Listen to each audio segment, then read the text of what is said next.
Hi, Hayden and Libby. Well, I am going to give my thoughts on the case that we reviewed this week um, when community claims collide.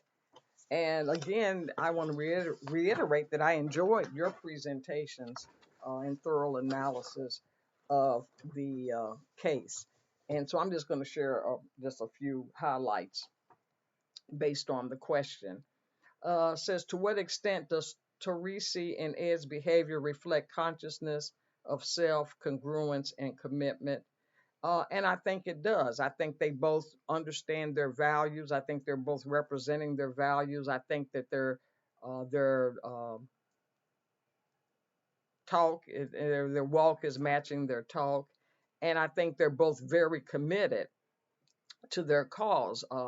Teresi is committed to having uh, a nice place for her constituents, the people with disabilities that she represents.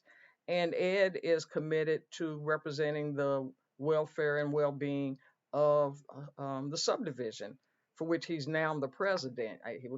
When he first at the beginning of this case, he was not the president, and then during as events unfolded, then he obtained that position. And I think he is representing the interest of the subdivision. So, what steps could Teresi and Ed take towards collaboration? Um, you know, this is a situation that I think needs a facilitator.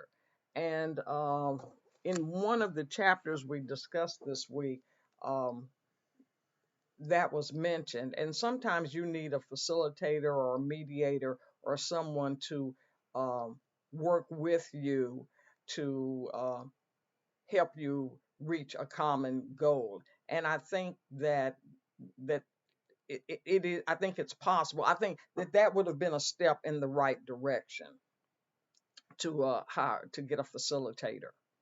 Um, or a mediator, but I would say more of a facilitator, someone that can help with discussions and bring out issues that may need to be discussed and to help both parties do it in a way that's constructive. How possible is it for the two groups to establish a common purpose? Um, to me, the common purpose, at first I was like, well, is there really one? Because they're looking out for two different constituencies. But at the end of the day, they both want um, a safe and well maintained place for their constituents to live. So I think the end goal, the common purpose, I think uh, is there. I don't think they see it, but I think that they're both after the same thing. Teresi wants a good place for her constituents to live. It's safe and well maintained. She talked a lot about how the other properties had been very well maintained to the point where other HOAs, approve them readily. And that's Ed Long's position. He wants a place that's well maintained to keep the property values up. Now there are some concerns about some of the activities going on in this new part, of the of the apartments, in terms of traffic and people coming in and out to administer services. But I think at the end of the day, they do really want the same thing. How might Ed and Teresi's values be different or alike? Um, I think they're alike in that they want the best for the people they represent. Because at this point, like I said, Ed is now representing the subdivision. Teresi is representing her constituents, the people who will be in the apartments, and so I think that they have values alike in that regard. I think where they may be different is that, like, Ed is I think kind of looking almost more from a financial standpoint, maintaining the value of his property. I mean, at the end of the day, uh, that's what HOAs are for. I mean, to help residents maintain the value of their property. And with her, so he's looking at well-being of property, she's looking at well-being of people. So I think that's where their values differ. Are the competing visions personalized or socialized? Hmm, that one I was kind of torn with because I think they both have a body of rules and regulations from which they're operating that were pre-established. So they've stepped into, or they're just trying to maintain rules and regulations that were already there and will be there once they leave. So from that perspective, I kind of thought it was more socialized, but I do think that each one has a personal vested interest.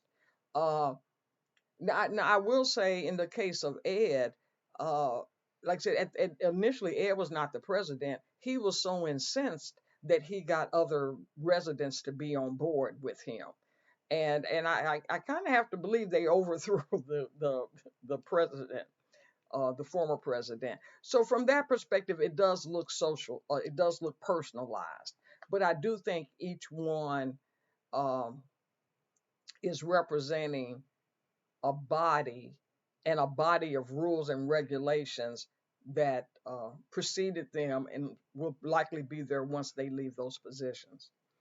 What type of decision making do you foresee, and is it the most beneficial? Whew, I would like to think that the decision making would be consensus, but I don't think they're headed there. Like I said, I think they could get there if they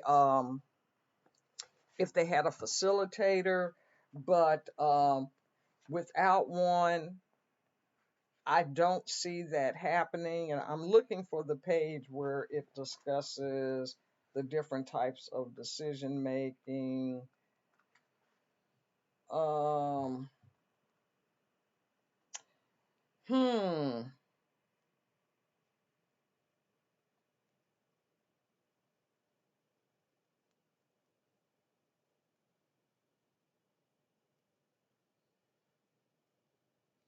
I think as it stands now, I think it's probably going to be by majority, whatever the majority of the planning and zoning thinks. I think that's where it's headed. Again, I think that that's not the best, and I think that it could be done differently, but it looks to me like that's where this is headed. Um, what to what extent is controversy with civility exhibited? Well, I think they were, and they said it, they were cordial. Um, but they each got their dings in. I mean, she kind of um, made a ding in the fact that Ed brought a lot of residents with him, and but she kind of put herself up as the sacrificial martyr on behalf of these people. These are people with disabilities, and you really can't expect 100 of them to show up. So I'm here on their behalf, and but Ed's got all of these people with him. So I think both of them made comments that were a little disingenuous. Uh, but I do think that they were civil. I don't think that there was any name calling or any personal attacks or anything like that. So I would say cordial, but they did manage to get their dings in as an attempt to plead their case. And then, what strength finder talents could help address the problem? So I looked at the four categories and I selected one from each category that I thought would help. And under the strategic, I put analytical, consider all the factors. I don't think either one of them is considering all the factors. I think they're headed for a true, like I said, competition. One's going to win and one's going to lose. And when that happens, you're not looking at all the factors. And so I think if they were analytical and looked at all the factors, I think it would help a lot. One of the things I thought maybe they could also do is some benchmarking. Now, she said that there's all these other subdivisions that have welcomed them in, but so I think if they did some independent benchmarking of communities like that, just to see what the outcomes were, that it would help both sides. Um, Relationship building, that's the second theme. So harmony under that, looking for consensus, seek areas of agreement. And so I didn't see any of that um, in what we saw, that they were only stating their position. They weren't looking at areas of agreement. And I think that there are some there. uh, you just have to search for them. Influencing, I put the woo, winning others over. I don't think there was an attempt really to win each other over. I think that, they were both pleading their case to the planning and zoning, but there didn't really seem to be an attempt for each side to try to win the other over.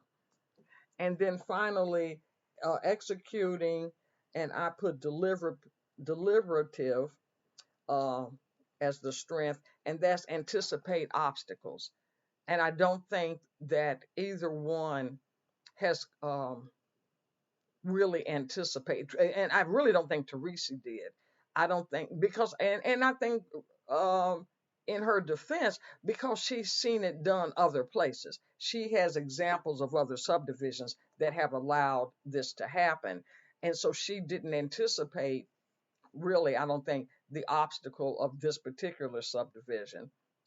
And and Ed, I don't think Ed thinks there is an obstacle. I think he feels like, that his subdivision has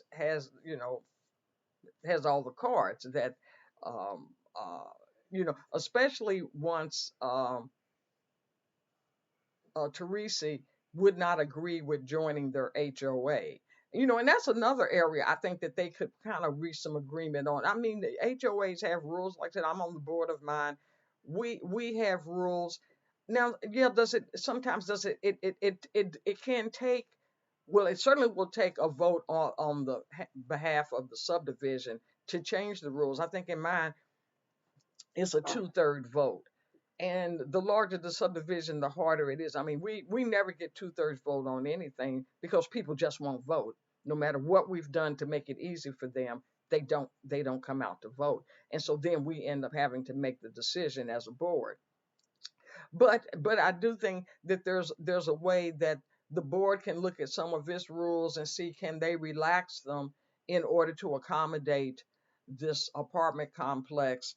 And so and that, like I said, and that didn't even seem to be on the table. They weren't willing to consider that at all. So I do think that both sides should kind of have anticipated the obstacles, and then planned accordingly. So that's my take, on the case. And I have to admit, uh,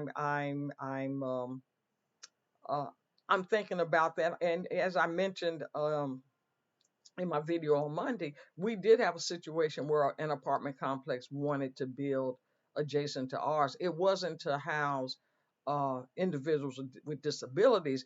It was a much, much lower end price point of homes, and there was a lot of them. So the traffic was an issue.